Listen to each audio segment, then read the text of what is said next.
What's up, fancy hairdressers?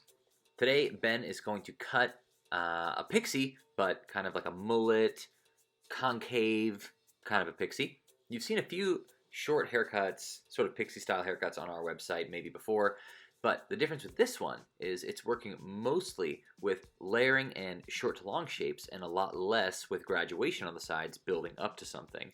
So the first thing that he's doing is just kind of separating out the front and the back, thinking of maybe the apex to the mastoid, but really what lives in the front and what lives in the back. What's going to sit behind the shoulder, what would sit in front of the shoulder if the hair is long. That's kind of like usually my general reference. Then he's separating things out from the occipital to behind the ear. So just splitting things into four like half sections basically. You have the front, you have the back, and then you split the back in half again. First thing he's doing is lifting the entire underneath up, kind of low occipital down up, and then he's going to cut this off basically square. What that will do is get rid of a lot of this excess length and bulk, but even more importantly, what that will do is give him a rough draft that is sort of similar to the intended shape that he's going to have in the end. Because he's lifting this up, when it falls, it's going to fall from shorter down to longer, giving you this nice, soft, concave, fringy shape. See, you can see right there, right away, we get this nice flattened out area that curves to the shape of the head but keeps all that length around the perimeter. And now what he's going to do is just sort of subdivide that a little bit and dial this length in to exactly where he wants it. If you felt like the hair was thin enough or it didn't have that much density and you could do this without having to subdivide it, you could totally do that. If the hair is a little bit more dense and you feel like you need to break it into multiple sections, that's what Ben is doing here. Just kind of pulling these pieces out and dropping this length in a more purposeful way than what happened with the rough draft. Then after that, what Ben will do is come back with vertical sections and really start to define the short to long from the top to the bottom. And that's what's going to give us our design line. That's where everything else in this internal part of this haircut is going to come from, this back panel right here. So we'll watch Ben finish up this one length, and then he'll come back with vertical sections and cut short to long from the center of the head out to the corners, working with basically a traveling guide, just over directing to your previous section. If you want to save more in the corner, you could over direct this square back just to keep a little bit more weight there if you felt like you didn't have enough to work with. Now Ben is starting those vertical sections in the center back of the head, using the fine teeth of the comb, just pulling this straight out from where it lives, starting off a little bit shorter, keeping your razor basically perpendicular to the hair so that you get this nice kind of soft feeling. We're using a pretty big stroke of the razor, kind of long movements, so you get a lot of that short to long action going on in there. That'll really help kind of lean this in and give it the kind of texture and personality that you're looking for. He's just going to continue with vertical sections on both sides, working from the center out to the corner, over directing to the previous. Again, remember, if you want to save a little more weight in the corner, you just have to over direct a little bit further. For this, he's basically following the shape of the head, maybe pulling those corners back just a little bit more to make sure we don't get anything that jumps up too high. So we'll watch him finish this underneath panel, and we'll come back and talk about how he's going to connect in the top.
So now Ben has dropped the rest of the top panel, and now he's subdividing it one more time, this time from the crown to the corner of the front panel. And he's just going to take vertical sections, just like underneath, using the underneath as a visual reference, and now cut a little less short to long, almost just kind of cutting square out. It will naturally be slightly longer towards the bottom, just working from the top down with a razor, but you're not trying to exaggerate that all that much, the same as you were underneath. And we want to disconnect this a little bit so it hangs over that concave shape and doesn't get too short, but it will still give us that nice head-hugging feeling wrapping around the occipital bone. He's just going to continue with vertical sections on both sides and follow the shape of the head over directing to the previous. And we'll come back and see how he connects in the crown.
Alright, so Ben is dropping the top panel down now, continuing with vertical sections, once again, using that underneath length as a reference, just connecting things in square. Trying to make sure things don't get too short. We want to have a little bit of length so that this has some movement and can actually curve around the shape of the head really nicely. So just pulling that out square, really, really long strokes with the razor, connecting it to the panel that's underneath.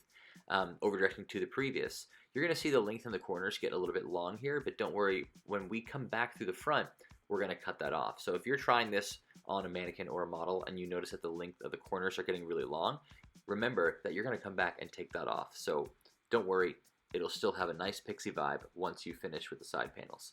He's going to take vertical sections here, the same as he did underneath, both sides, and then we'll come back and see what we're going to do next.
All right, now that we're finished with the back, we've subdivided the side horizontally at the parietal ridge, leaving the top of the head out, working with the flatter part of the side of the head.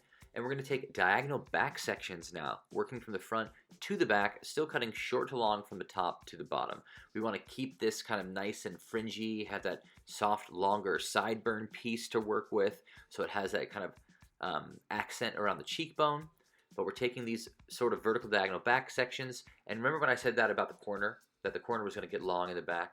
Now, working diagonally back from the front to the back, we'll cut that corner off and connect these two panels together. You don't have a guide for this. It needs to be a visual placement. You decide where you want this link to be, and then it will connect naturally wherever those two links meet once you get to the back corner. We're using a traveling guide again, only using its previous section as a guide, not over-directing too far, following the shape of the head. So we'll do this on both sides, and then we'll come in and start connecting the top.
So you can start to see that really beautiful head-hugging shape coming to life on the sides. And Ben's continuing those horizontal sections that we used to subdivide the side from the top, and taking kind of finer sections, smaller amounts of hair here, pulling this flat out and using the flat of the blade now. You can see the blade's laid all the way down against this section, and doing something that's sometimes referred to as skimming, sometimes referred to as planing. But what this does is just dramatically reduces the amount of weight while you take the length away at the same time. So it's going to seamlessly melt those top panels into the side. So you'll continue with horizontal sections basically to the center of the head, and then do the exact same thing on the other side. That'll leave you this increased amount of length in the middle and plenty of length still in the fringe. Keep your blade flat, use very, very light pressure, and just let that hair slowly melt away. It's almost like you're parallel to the section, but you've leaned in a teeny bit so the blade connects with the hair and actually cuts. You can see it's already blending those sides right into the top with really not a whole lot of effort here. Rather than taking vertical sections and continuing with graduation, this is just a very straightforward way to connect in the top of a pixie to the side. So we'll watch Ben finish this up and come back and talk about the rest.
Now that you finish the sides, you're going to do the same thing in the back near the crown. Remember, because we pulled everything to the sides, we get the longest amount of hair in the center top of the head. So now we're taking horizontal sections across the top, pulling that center back to the crown and making sure that it all connects in and nothing hangs over. You're going to use the same skimming technique that we were using before. Remember, very, very light pressure, leaning your blade in only slightly to remove weight and length at the same time. Continue this until you run out of hair that reaches from the front of the head.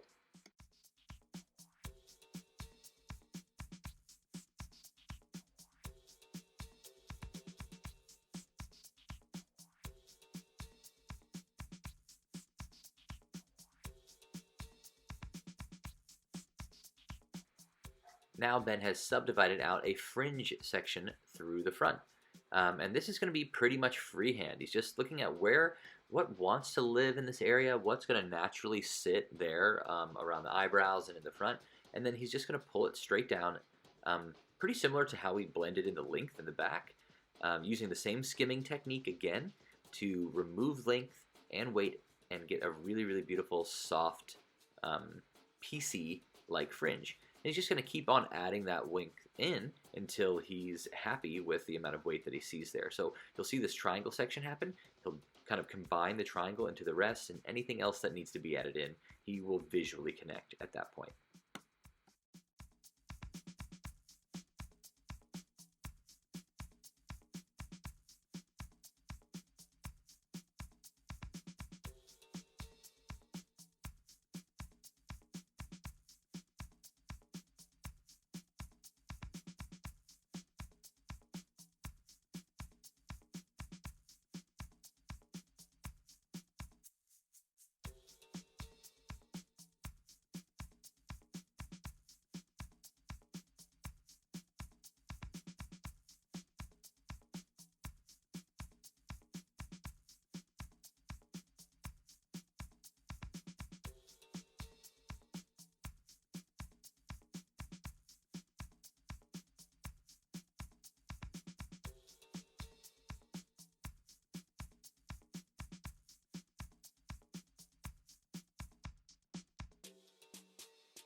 Now you'll see Ben just go back over the top with his scissor to take off any hair that maybe looks too skinny.